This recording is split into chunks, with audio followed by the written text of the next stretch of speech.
El tema de esta segunda semana, el que vamos a abordar, porque no nos alcanza por la Semana Santa, es la fijación del derecho.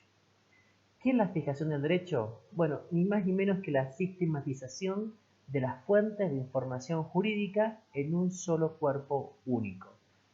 El caso típico de fijación son los códigos, civil, comercial, penal, no importa, pero también buena parte de las constituciones modernas. Baderi llama a las constituciones de buena parte del mundo, el caso de Inglaterra, Australia, los países del Common Law, excepto Estados Unidos, son una suerte de excepción a esta regla, pero en general las constituciones también son un cuerpo único de las regulaciones constitucionales de un país, las regulaciones sobre cómo organizar el poder y los derechos fundamentales de un país, ¿no?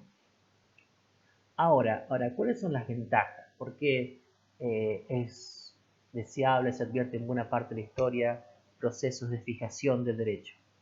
Bueno, la primera ventaja, que serían 4, es que fomenta la uniformidad de las aplicaciones.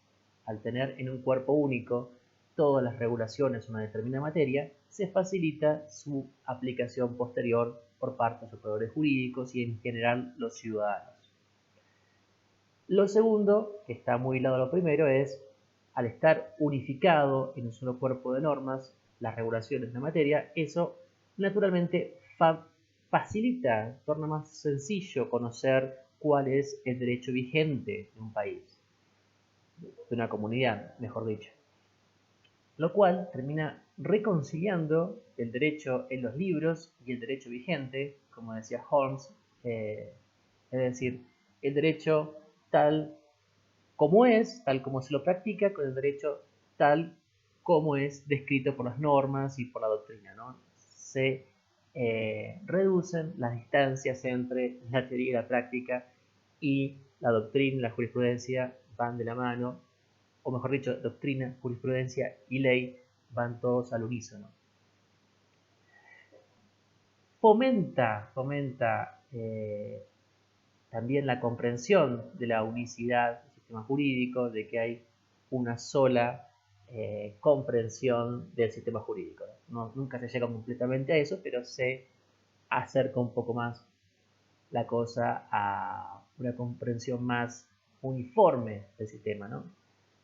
Es decir, se fomenta la sistematicidad del derecho. Ahora, hay tres retos para que esta fijación sea exitosa, ¿no? Para que no se pierda el tiempo tratando de fijar el derecho y demás. El primero es, y para eso es tan importante la historia para los juristas, prácticos o teóricos, no importa, tiene que estar acomodados la pretensión de justicia de esas normas que se quieren fijar con las percepciones morales y la realidad socioeconómica de esa realidad que se pretende regular. Es decir, una norma que es justa, pero que no se ajuste a las prácticas morales, a las preferencias éticas de una comunidad, y a la vez o está separada de la realidad socioeconómica de esa comunidad, va a fracasar. Un ejemplo de esto, bueno, si usted quiere poner una prohibición muy severa, por ejemplo, en tiempos de cuarentena, que puede ser justa por razones de salubridad pública, no vamos a discutir ese punto de partida, esas premisas, pongámosle que lo son, ¿no? Pero usted carece de fuerzas policiales suficientes porque están todas enfermas, todas están con coronavirus, bueno, y usted no tiene los recursos para hacer cumplir eso, y si eso a la vez está reñido con las percepciones morales de las personas, es decir, se entienden que no es incorrecto salir a la calle a tomarse un café en tiempo de cuarentena, supongamos todo eso, entonces tiene la gente que su percepción moral sobre lo que hay que hacer, sobre lo que es correcto, no está de acuerdo con la ley. Y a la vez usted no tiene los recursos para controlar el cumplimiento de esa ley, bueno, esa fijación va a ser ineficaz. A veces puede haber percepciones morales de acuerdo a eso, la gente entiende que es correcto aquello que manda el derecho, pero hay imposibilidades socioeconómicas para hacer efectivo eso. Por ejemplo, no se cuentan con recursos financieros para implementar una ley que la sociedad y los gobernantes que la dictaron entienden que es justa. Bueno, esa fijación también va a ser un fracaso, ¿no?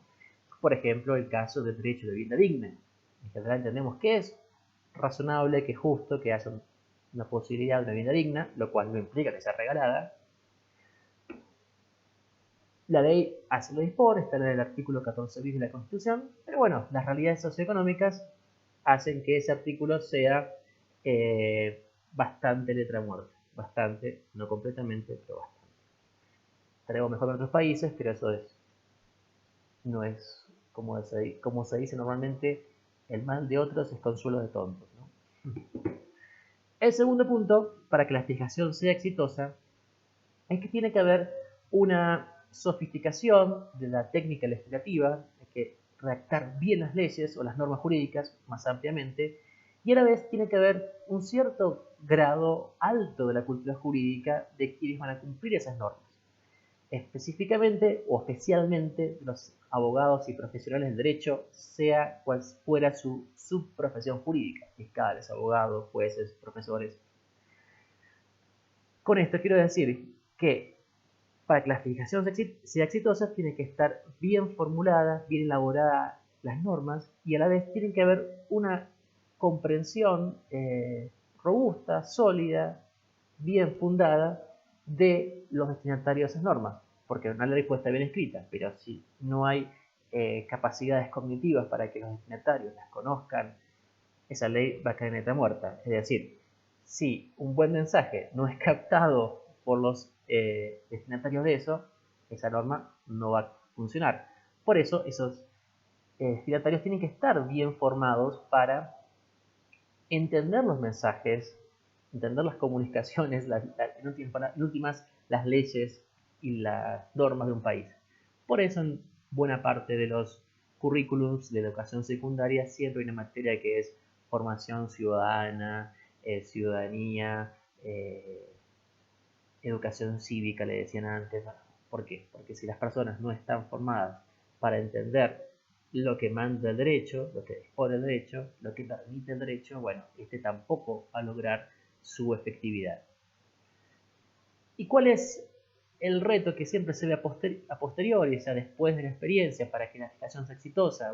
El tercero y último es, bueno, si una fijación fue exitosa fue porque ha sido perdurable, esto es, no requirió de mayores reformas, o haría alguna menor, no sustantivas, ni tampoco de complementos sustantivos para que esa fijación sea exitosa. Si vemos el día de mañana que, no sé, el nuevo Código Procesal Penal de la Nación tiene ajustes, lo parchean a cada rato, o tienen que salir con leyes complementarias a cada semana o a cada semestre, mejor dicho, bueno, habremos visto que ese código procesal no fue exitoso.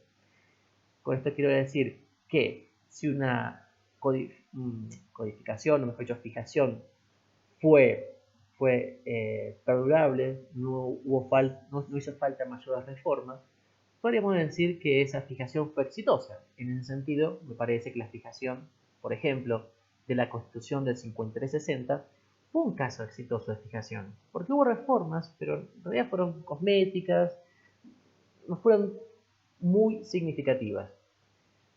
Toda la discusión de la reforma 94, a mi modo de ver, es mi opinión y de varios juristas más, fue menos significativo de lo que pensamos porque en últimas complementa, como dice el artículo 75, inciso 22, a todo lo que está en la primera parte, con lo cual eso fue un complemento, pero no sé si imprescindible, aunque ciertamente facilitó la vigencia de los derechos garantizados en la Constitución. Lo mismo con el amparo, mucho de Miltesano, ¿no? A mi modo de ver, facilitó lo que ya estaba garantizado, con lo cual no fue una reforma sustancial. Por supuesto que hay personas que piensan algo distinto, pero el hecho de que no le llamemos una nueva constitución, le decimos la constitución del 94, como pasa en otros países, sino una reforma del 94, estamos diciendo que no estamos frente a algo radicalmente nuevo. Esos son los tres desafíos de la fijación. Ajustamiento entre justicia y percepciones morales y realidad económica, alto desarrollo de la técnica legislativa y cultura jurídica, segundo desafío, y tercero, perdurabilidad de la fijación. Ahora, ¿por qué hacemos estos procesos de fijación? ¿Por qué en la historia se advierte que lo más importante de una comunidad queremos fijarlo? Yo diría que hay tres pretensiones detrás de toda fijación. La primera es reformadora.